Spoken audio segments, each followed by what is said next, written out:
Hola, Dios te bendiga, bienvenido, bienvenida. Estamos en la serie Leemos la Biblia en un año y hoy es el video tan esperado de las respuestas a las preguntas de los libros de Reyes y Crónicas. Así que vamos a ver una serie de varias preguntas que ustedes nos han dejado en los comentarios que tienen que ver con la comprensión de pasajes que son de difícil explicación o comprensión. Así que comencemos con la pregunta número 1.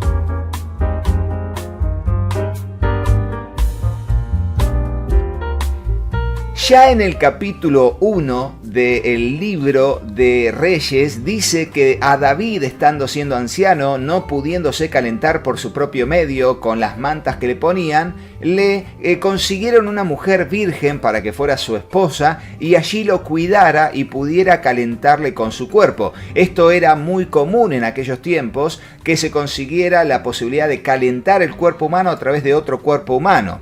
En este caso, David junto con Abisag, la tsunamita, estuvo allí, aunque no la conoció, no tuvo intimidad sexual con ella. Ahora, en un momento del comentario, yo digo que esta tsunamita posiblemente sería también la Sulamita con L, que se menciona en Cantar de los Cantares capítulo 6, que fue como la mujer, la amada, la deseada de Salomón, ¿no? Salomón que tuvo tantas esposas. Bueno, ¿de dónde sacó eso? Simplemente de el cotejar un pasaje con otro, simplemente ver que allí es la tsunamita, o sea, la mujer de Sunem, que era el mismo lugar donde había estado la viuda que Eliseo le resucitó al hijo. ¿Vieron? ¿Recuerdan ese acontecimiento? Era una ciudad israelí de la zona norte del territorio de Israel. Bueno, allí vemos que dice Abisag la tsunamita, y como en el libro de Cantar de los Cantares dice la Sulamita, se le menciona el nombre de esa mujer, de esa doncella, de esa joven que Salomón amaba tanto, o bueno, el amado y la amada, es que hago esa relación. Algunos comentarios dicen que no hay que hacer esa relación, no hay por qué hacerla, no es que no es, y otros dicen que podía ser porque la Sulamita del libro de Cantar de los Cantares es otra forma de decir tsunamita, con N o con L. Pero bueno, es un comentario al paso. Vamos con la pregunta número 2.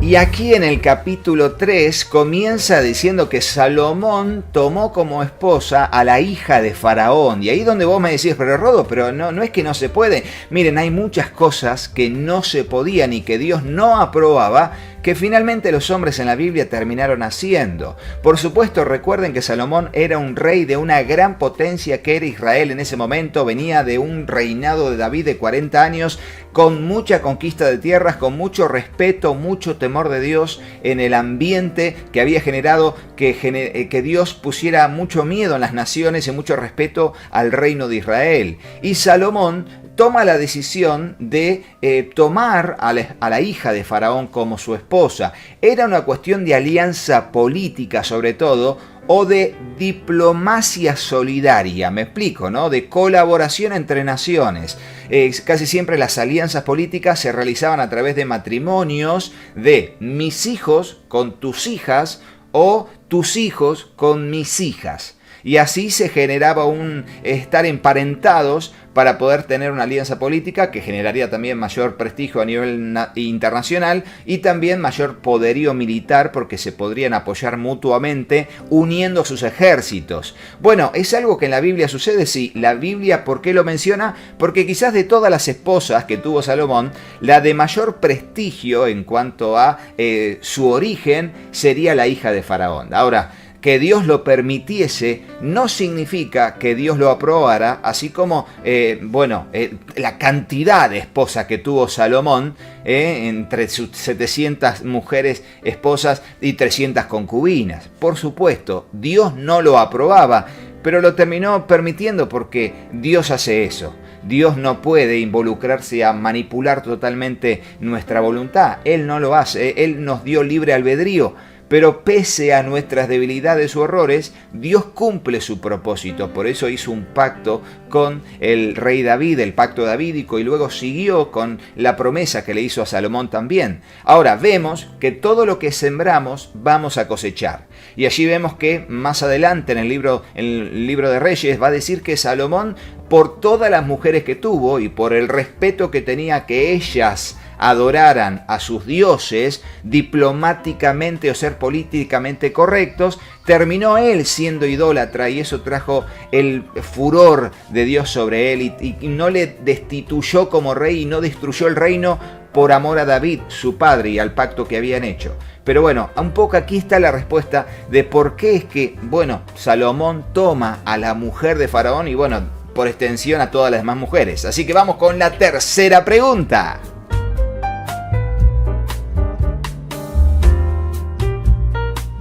Bien, y esta pregunta tiene que ver específicamente con comprender cómo era el tema de la soberanía y cómo es esto de darle 20 ciudades a un rey, a otro. ¿Y qué pasa? ¿Cómo es esto? Bueno, el rey era soberano sobre su territorio. Recordemos que no solamente era soberano sobre su territorio, sino que su territorio abarcaba límites. Ahora, dentro de esos límites, habían ciudades que estaban habitadas por diferentes personas que estaban allí.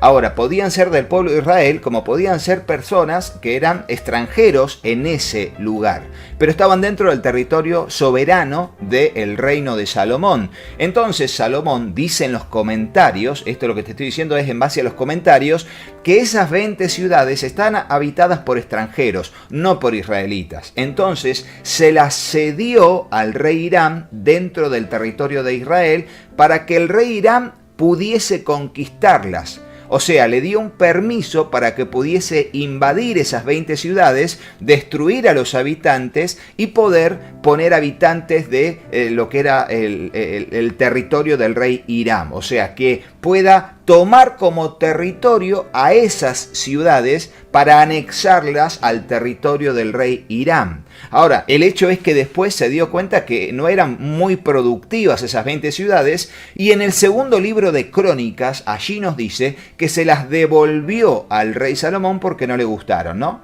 Entonces allí el rey Salomón las reconstruyó, las habitó con ciudadanos israelíes. Entonces ahí vemos un poco de cómo era el tema de la soberanía. Recordemos que cuando, por ejemplo, Salomón toma a la hija de Faraón, Faraón le regala a la hija como dote para el rey y para ellos, una ciudad entera. Vos decís, ¿cómo es que le regala una ciudad entera? Sí, le regala una ciudad que en realidad estaba habitada por otros habitantes que eran extranjeros, pero dice que Faraón la ataca, mata a todos y le entrega como regalo esa ciudad a su hija como dote. Y literalmente la Biblia lo dice así.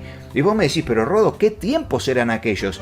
Sí, era cuestión de soberanía, de tomar decisiones y de avanzar en ese aspecto en base a sus intereses.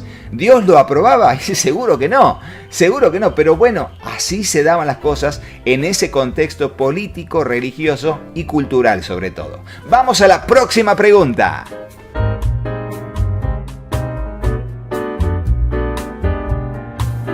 Con respecto a esta respuesta, tiene que ver con qué pasa con esto de la oscuridad, porque la Biblia dice Dios es luz.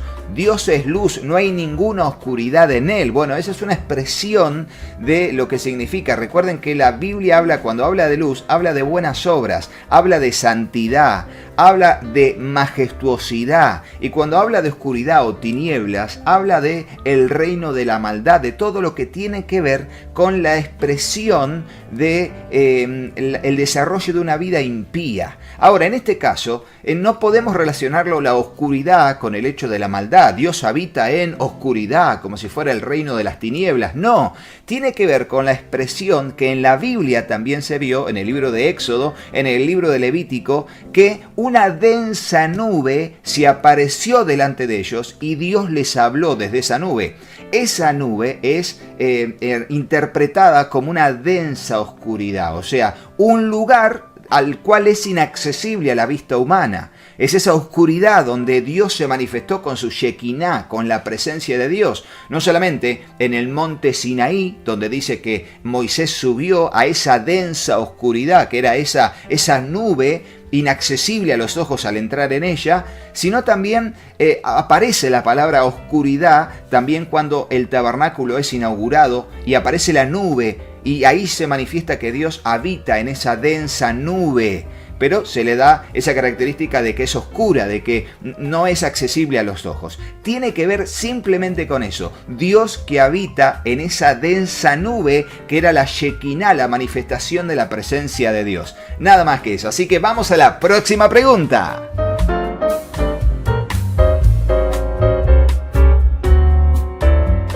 Y con respecto a esta respuesta, bueno, hay que entender un poco de lo que era la diplomacia política y religiosa de aquellos tiempos. Como dijimos en la primera de las respuestas de este video, las alianzas políticas tenían que ver también con emparentarse con mujeres de otros reyes que eran ofrecidas para generar las alianzas políticas o eran pedidas también para generar alianzas políticas y sobre todo militares, o también para hacer tratados de comercio, intercambio de mercancías y crecimiento y progreso económico. Ahora, era muy común en aquel tiempo ser políticamente correctos con el respeto de la adoración de otros dioses que tenían esas mujeres u esos hombres que venían de otras regiones. Por eso, para no imponer la religión del reino, lo que se hacía era permitirles la construcción de templos o promover desde el Estado, desde el poder, digamos, del rey, la construcción de templos para la adoración de esos dioses. Es como cuando actualmente viene alguien de una religión o una secta y le pide al Estado que el poder hacerlo. Bueno, allí el Estado le facilita, por eso hay libertad de culto. En el caso de Salomón, él, para todas sus mujeres que venían de otras naciones por las alianzas políticas y también tratados comerciales, etcétera, etcétera, etcétera, él promovió la creación de templos para esos dioses, para ser políticamente correcto con la adoración de esos dioses. ¿Que fueron de tropiezo? Totalmente. ¿Que Dios no lo aprobó? Totalmente. Dios no lo aprobó. Pero Salomón lo hizo así. Salomón lo hizo así y fue de mucho tropiezo y casi de devastación del reino si no fuese por el pacto de Dios con David, de que habría siempre un rey en su descendencia, porque de allí también más adelante, siglos más adelante, le dirían 1000 años después, nacería Jesucristo. Vamos a la próxima pregunta.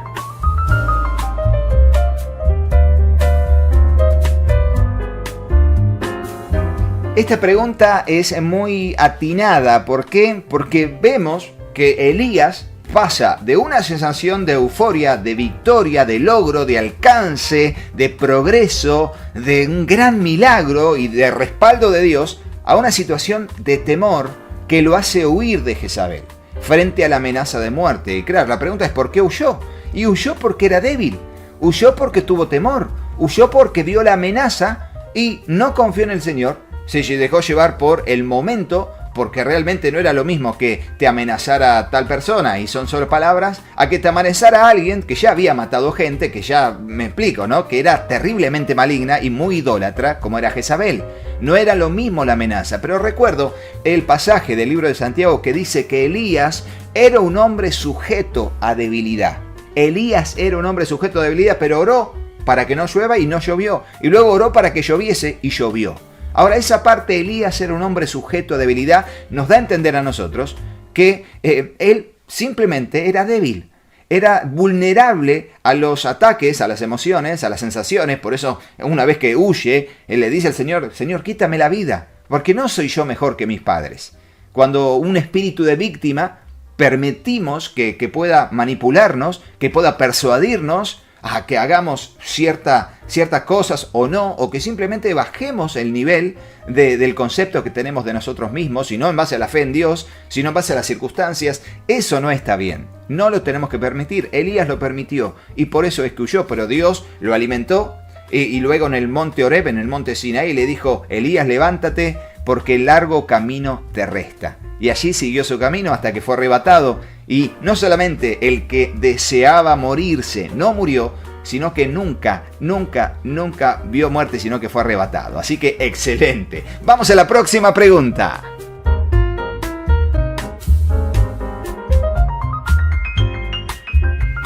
Jeroboam fue un ser muy particular. ¿Por qué? Porque no solamente Dios le había dicho, te voy a dar 10 de las tribus y vas a ser el rey del reino del norte, sino que le había prometido que Dios iba a hacer de su descendencia una descendencia de reyes, si él cumplía la voluntad del Señor, pero él no lo hizo.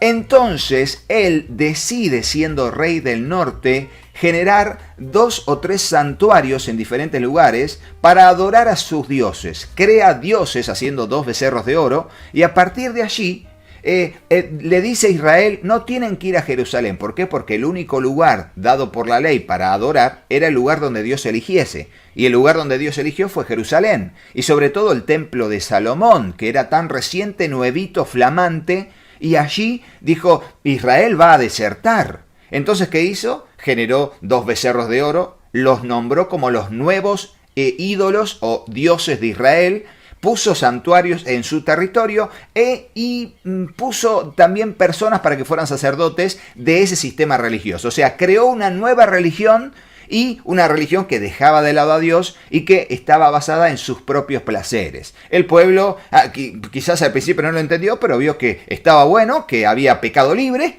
y entonces no hubo problema. Y de allí en adelante el pueblo de Israel jamás, el reino del norte, jamás tuvo ninguno de los reyes que hiciese la voluntad de Dios. Y eso trajo la deportación a través de Asiria. Y Dios una y otra vez les habló y fue una y otra vez amonestado. Sin embargo, nunca escuchó las palabras de sus profetas, las palabras de Dios, y siempre fue terco y rebelde. Por eso 120 años aproximadamente antes del reino del sur, el reino del norte es llevado cautivo. Pero se lo menciona constantemente, permaneció en los pecados de Jeroboam. Significa que nunca destruyeron los becerros de oro, ni nunca destruyeron el sistema religioso que Jeroboam había creado. Por eso es tan constante decir que los reyes del norte permanecieron en el pecado de Jeroboam. ¿Cuál era el pecado de Jeroboam? Crear esta religión idolátrica en base a los 2 becerros de oro, a los 2 lugares o 3 lugares de culto y a los sacerdotes de turno que se levantaban de cualquier tribu. Y allí todo lo que significaba el culto idolátrico, donde había totalmente injusticia, fornicación, adulterio y prácticas aborrecibles por parte de Dios. Ese fue el gran pecado de Jeroboam. Vamos a la próxima pregunta.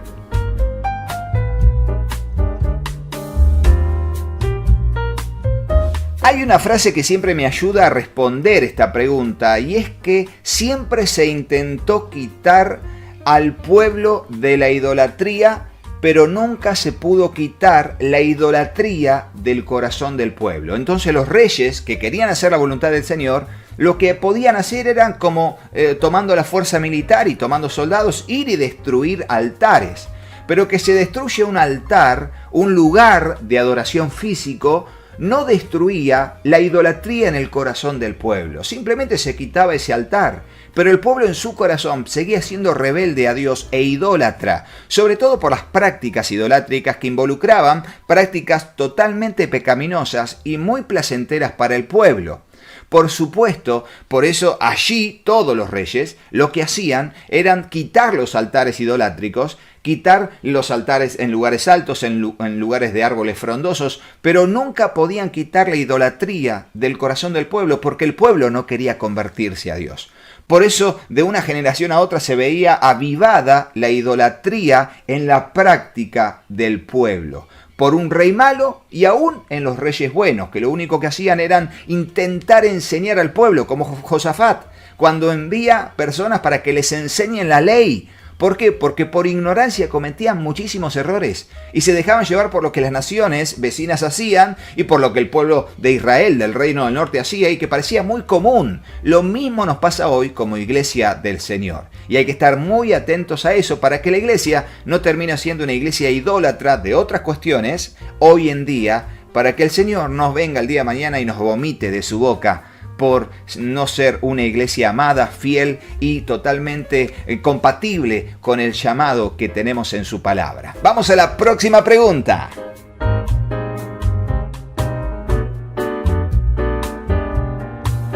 En sí lo que sabemos de los gigantes es que surgieron de la mezcla de los hijos de Dios con las hijas de los hombres. Tenemos un video acerca de esto, de los nefilín o de los gigantes que se menciona en el capítulo 6, que de hecho aún también qué pasa con esto de los hijos de Dios, si los hijos de Dios fueron ángeles o seres humanos. Te dejo aquí el link de ese video para que puedas verlo y que digas, bueno, a ver cómo lo desarrollan las Biblias de estudio y los comentarios al respecto de esa verdad bíblica y cómo entenderlo nosotros. Pero los gigantes fueron una realidad. No sabemos bien su origen, pero sí sabemos que había en la tierra gigantes, personas de 2,5 metros, de 3 metros, de poco más de 3 metros, y eran reales, sí, eran totalmente reales. No era una figura metafórica, ni era un simbolismo, no, eran seres humanos reales. Ahora, causa mucha impresión a este gigante específicamente, que dice que tenía 6 dedos en la mano, en las manos, y 6 dedos en los pies.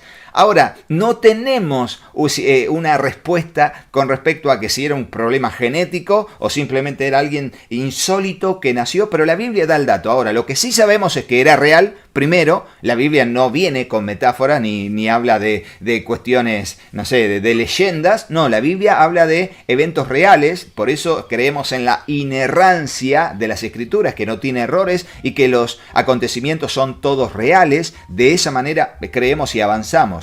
Entonces sabemos que fue real y que fue alguien que Dios venció a través de uno de los valientes de David. Y qué bueno es ser así, que no importa cuántos gigantes aparezcan en nuestra vida o que parezcan gigantes que sean imposibles de vencer y hasta aberraciones como ver a alguien con 6 dedos y 6 dedos en las manos y en los pies, como si fuera un ogro. Bueno, como sea, Dios lo puede vencer y nosotros tenemos que seguir adelante. ¿Cuántos lo creen? Vamos a la próxima pregunta.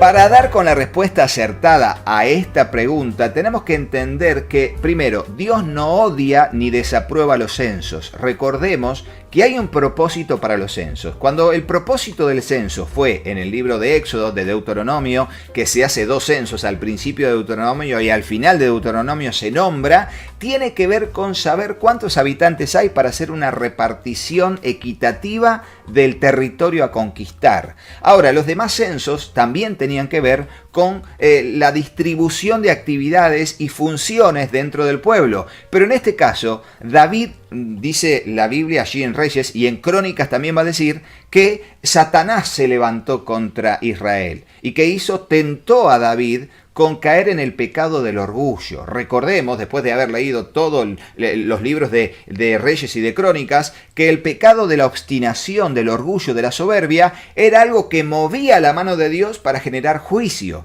Entonces, ¿cuál fue el pecado de David?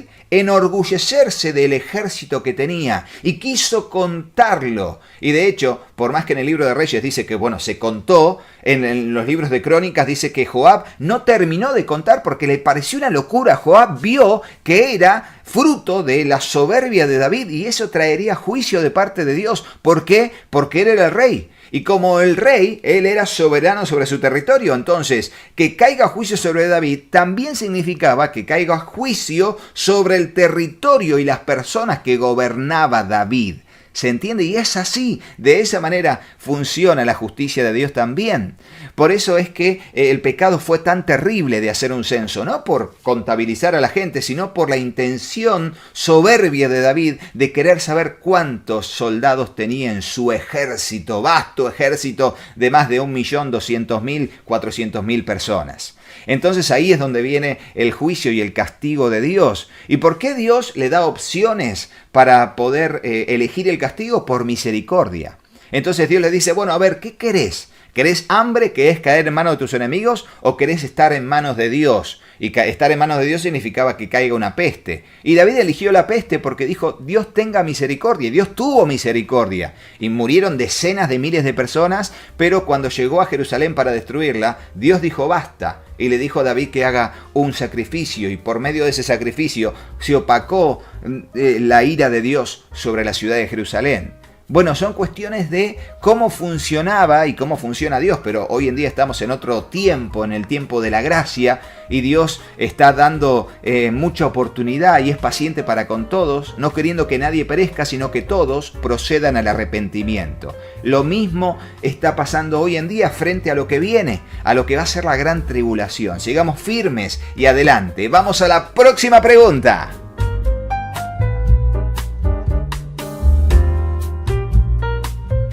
Este es un punto muy importante. ¿Por qué? Porque hay muchos libros que se mencionan en la Biblia, el libro de Jasher, el libro de Enoc, el libro de Ido el profeta, el libro de Natán, y ni que hablar de otras cartas en el Nuevo Testamento que se mencionan y que no están en la Biblia como dentro de los libros inspirados por Dios, o sea, del canon bíblico. Bueno, fueron simplemente escritos que tuvieron como objetivo poder plantear de manera escrita la historia del pueblo de Israel o detalles de cada reinado. Eran escribas, eran escritos que existieron en aquel entonces y que formaron parte de la cultura del pueblo de Israel, pero que o se han perdido a lo largo de la historia o se ha decidido simplemente que no sea parte del canon bíblico. ¿Se menciona en la Biblia? Sí. ¿Significa que esos libros fueron inspirados? No. Simplemente se mencionan como libros que existieron en aquel entonces y que sirven de evidencia para cotejar la información que hay o que se encontraba en aquel entonces con la información que estaba diciendo en el libro de Reyes o los libros de Crónicas. Simplemente dicen, esto también está en este libro para que lo sepan. No fueron esos libros inspirados ni formaron parte del canon bíblico, pero simplemente los menciona la Biblia por eso, para dar evidencia que todos esos acontecimientos se encuentran en esos pasajes. Vamos a la próxima pregunta.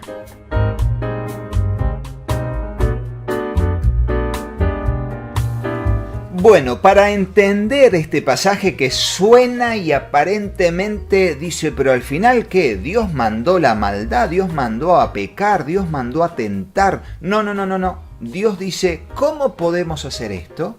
Entonces es una especie de, alusión a una reunión de Dios. Recuerden que el libro de Job, en el capítulo 1, dice que se juntaron los hijos de Dios, entre los cuales estaba Satanás.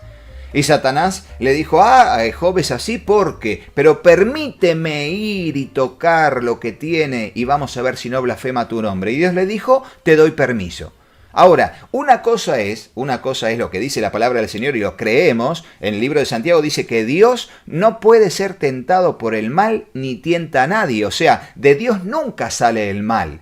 Pero cuando el mal se gestó por sí mismo, y esto en realidad estaría bueno para hablar de cómo se creó la maldad. Dios creó la maldad y todo ese debate que hay al respecto, pero no es caso ahora. Sí que la maldad existe, que Satanás fue el primero que creó la maldad y luego a partir de allí la maldad fue una opción para aquellos que tenían libre albedrío. No seguir solo a Dios, sino elegir hacer lo malo y rebelarme contra Dios. Ahora, así hayan gente mala o espíritus inmundos malos o aún Satanás, todos están sujetos a la soberanía de Dios porque Dios está en control. Ahora, en base a eso, Dios permite que sucedan las cosas. ¿Para qué? Porque Él dejó al tentador para tentar y probar al ser humano. Él dejó las naciones que estén allí en la tierra prometida para probar lo que había en el corazón de su pueblo. ¿Dios lo permite? Sí, para probar nuestro corazón.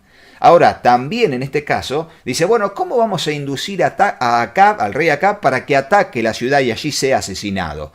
Y entonces allí hay diferentes opciones hasta que un espíritu, que sería un demonio, porque por supuesto no sería un ángel de Dios, un espíritu dijo, seré espíritu de mentira en sus profetas. O sea, ese espíritu malo que tenía en sí la maldad, pensó en ser espíritu de mentira y convencer a los demás de que fueran un espíritu mentiroso y que digan acá muchas mentiras para que le crean y allí fuera a atacar. Y Dios le dijo, ve y tendrás éxito. Pero también recordemos que eso fue lo que pasó y lo que sigue pasando y como en el Nuevo Testamento se habla de que el mundo entero está bajo el maligno y que Dios no está en control de eso. Sí, está en control. Por eso es que Dios permite que exista la maldad, que exista el misterio de la iniquidad para aquellos que sean salvos, lo sean porque deciden adrede, en contra de ese mundo y sistema gobernado por Satanás, pasar de las tinieblas a la luz admirable del Señor. Pasar de condenación a vida eterna a través de la fe en Jesucristo. Ahora, Dios no puede ser tentado por el mal ni tienta a nadie, pero en los que ya tienen maldad porque eligieron tener maldad, Él es soberano. Y por eso permite que ese espíritu vaya y lo haga, así como permitió que quedaran las naciones paganas en el pueblo de Israel para que lo tentasen y para que pudiese probarse lo que hay en el corazón, y así como permitió a Satanás tocar en principio lo que Job tenía, y segundo también tocar la salud de Job sin que le haya permitido matarlo, porque Dios nunca le va a permitir a nadie, a ningún espíritu inmundo ni a Satanás, tocar nuestra vida, porque Él es el único soberano de la vida. Espero que se haya entendido, así que vamos a la última pregunta.